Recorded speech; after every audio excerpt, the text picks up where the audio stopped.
Speaker sir, मेरा कल एक सवाल था जो हिंदुस्तान के इतिहास में पहली बार डिसीजन लिया गया कि इलेक्शन कमिश्नर्स को फुल फुल इम्यूनिटी दी जाएगी। ठीक है, ये है ना, इसका जवाब इसका पीठ में खत्म नहीं किया सर। इसके पीछे जो थिंकिंग थी वो हमें सबसे पहले बताएं।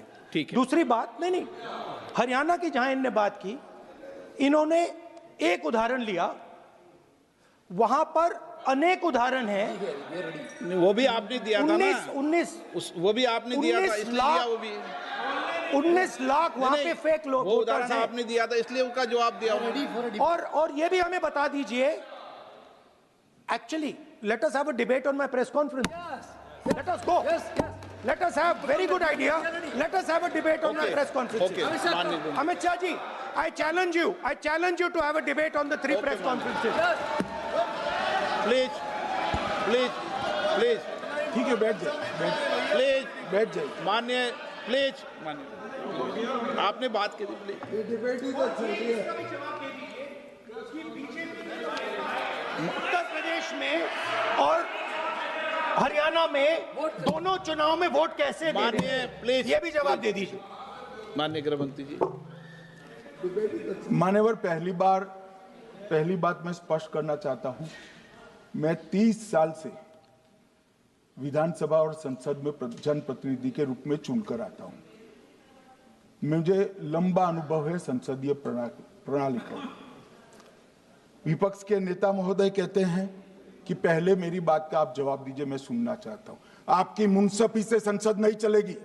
मेरे आप बोलने का क्रम मैं तय करूंगा, इस तरह से नहीं चलेगी संसद। मान्यवर, उनको धैर्य रखना चाहिए, मेरा जवाब सुनने का। इनकी एक एक बात का जवाब मैं दूंगा, मगर मेरे भाषण का क्रम वो तय नहीं कर सकते, मैं करूंगा, क्योंकि मैं बोल रहा हूं।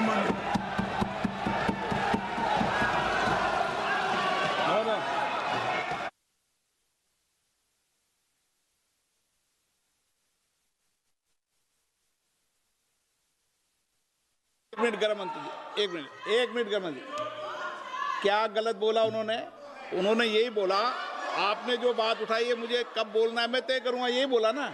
उसमें क्यों उत्तेजित हो रहे हो आप? हाँ, आपके 2-2 मिनट में खड़े होने से थोड़ी जवाब देते रहेंगे। नो, माननीय गृहमंत्री, नहीं हो। मैं आपको फिर मौका दूंगा, आपको। हाँ, बोलिए। सर, ये बोलिए। आपने अगर अमित शाह जी का रिस्पांस देखा तो ये कंप्लीटली डिफेंसिव रिस्पांस है, ये घबराया हुआ रिस्पांस है, ये डरा हुआ रिस्पांस है। अब सुनिए पूरी बात, प्लीज मानिए। नो, सच्चा रिस्पांस नहीं है। माननीय गृहमंत्री जी, मान्यवर, आपके चेहरे पर बैठो।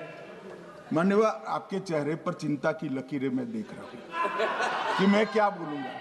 मैं उनके उकसावे में नहीं आऊंगा, मैं मेरे विषय पर बोलूंगा। मान्यवर, मैंने इतना ही कहा कि मैं मेरे भाषण का क्रम मैं तय करूंगा। मेरे भाषण का पहले क्या बोलना, बाद में क्या बोलना, मैं तय करूंगा। और मैं मानता हूं कि हर एक वक्ता का ये अधिकार है, उनका भी है, मेरा भी है। कल वो बोल रहे तो हम ऐसा थोड़ी ना बोले आप झूठ क्यों बोल रहे हो। हम नहीं बोल सकते साहब, वो माननीय विपक्ष के नेता है, वो बोल सकते अपना भाषण। मान्यवर, और मैंने तो ये भी कहा, मेरा पूरा भाषण छूट कर कुछ बच जाता है तो आप पूछिएगा, मैं जवाब दूंगा। मगर अब धैर्य भी चाहिए और सुनना भी चाहिए, दोनों चीजें करनी पड़ती है। मान्यवर, वोट चोरी का कोहराम बचा। मैं वोट चोरी किसको कहते हैं वो बताना चाहता हूं। वोट चोरी के 3 आयाम हैं। एक तो मतदाता नहीं है, मतलब योग्यता नहीं है, और आप वोटर बन जाते हो तो वोट चोरी माना जाएगा।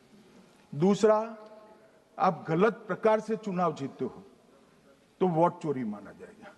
और तीसरा, जनादेश को डिफाई करते हो, मतलब वोट के विपरीत आप कोई पद प्राप्त कर लेते हो, तो भी एक प्रकार से वोट चोरी होता है।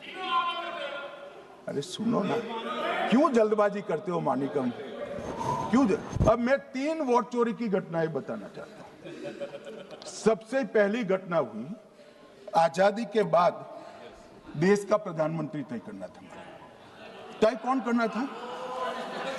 तो उस वक्त के जितने प्रांत थे, इसके कांग्रेस के अध्यक्षों ने, उनके एक एक वोट से तय होना था। अब 28 वोट श्री सरदार पटेल को मिले और 2 वोट जवाहरलाल नेहरू जी को मिले।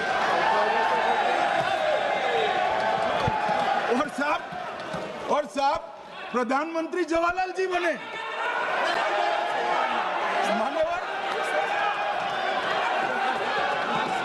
मान्यवर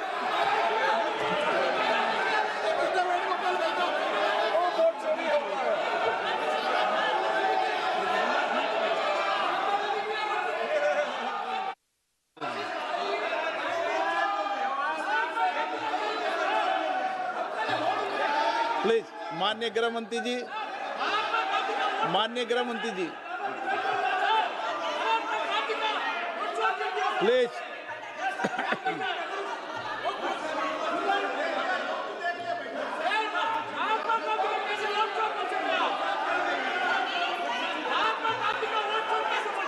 बैठो बैठो, बैठिए माने, प्लीज प्लीज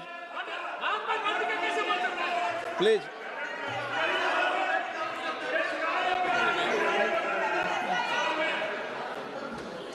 मान्यवर दूसरी, प्लीज बैठिए बैठिए माननीय सदस्य, प्लीज, हर बार नहीं उठते, बैठिए।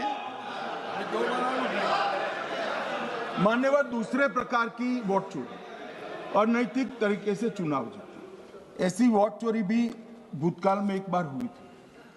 श्रीमती इंदिरा गांधी रायबरेली से चुनी गई। इलाहाबाद हाईकोर्ट में श्री राजनारायण पहुंचे कि चुनाव नियमों के अनुसार नहीं हुआ।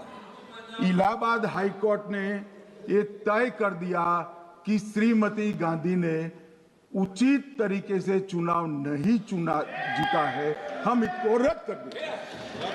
मान्यवर, ये भी वोट चोरी थी, बहुत बड़ी वोट चोरी थी। और उसके बाद में क्या हुआ? उसके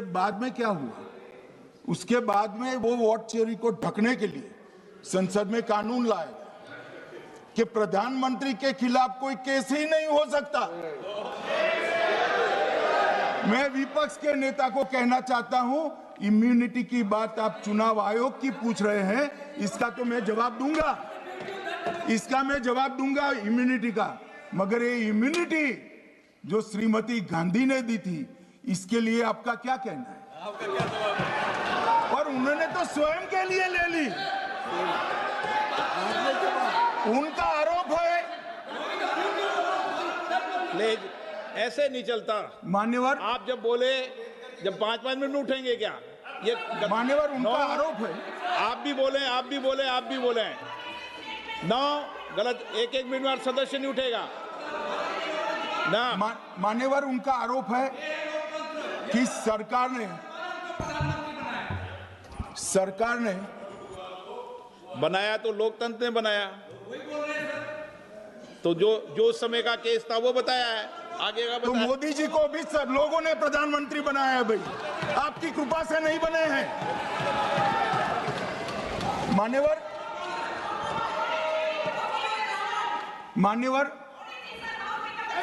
प्लीज, ऐसे माननीय तरीका ठीक नहीं है आपका, 2-2 मिनट में उठना। मान्यवर, विपक्ष के नेता ने कहा कि आपने चुनाव आयुक्तों को इम्यूनिटी दी। इनका आरोप सत्य नहीं है, मैं इसकी बात बाद में करता हूं। परंतु हमने तो चलो मानो चुनाव आयुक्त को इम्यूनिटी दी, श्रीमती गांधी ने तो अपने आप को इम्यूनिटी दी थी। और फिर जब ये संवैधानिक सुधार के वायरस चैलेंज हुए, तो वो केस जीतने के लिए 2, 3 और 4 नंबर के सर्वोच्च न्यायालय के जज को बाईपास कर चौथे नंबर के जज को चीफ जस्टिस बनाया और वहां केस भी जीत लिया। और मान्यवर, ये तो इतिहास है, कौन झुठला सकता है? इनको कोई पढ़ाता नहीं है इतिहास। ये तो इतिहास है, सर्वोच्च अदालत और संसद के रिकॉर्ड में रखा हुआ इतिहास है। इसके खिलाफ लल्लन सिंह जैसे कितने लोग पूरा जीवन लड़े बिहार में, इमरजेंसी के खिलाफ जेल में गए, लाखों लोग गए। और तीसरी वोट चोरी कहना चाहता हूं, तीसरी वोट चोरी का प्रकार मैंने बताया था कि योग्यता नहीं है और मतदाता बन जाना। अभी अभी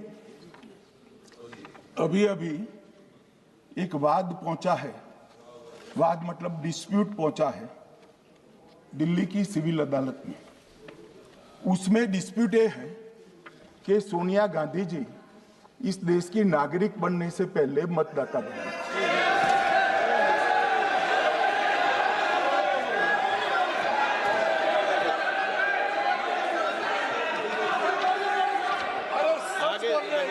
आगे सुनो, बोल क्या रहे, पूरी बात तो सुनो। मान्यवर,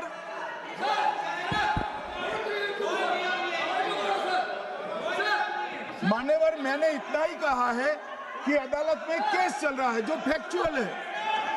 अब जवाब तो उनको अदालत में देना है, सोनिया जी ने यहां क्यों दे रहे हैं? अदालत में जवाब देना है।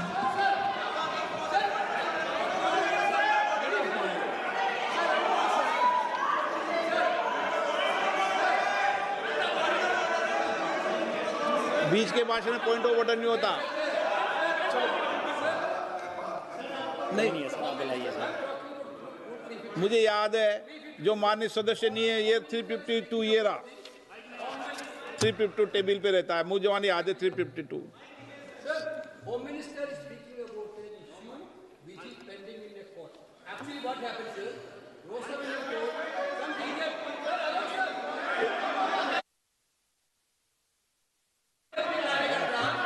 filed a case on Madam Sonia Gandhi's voting on that 80.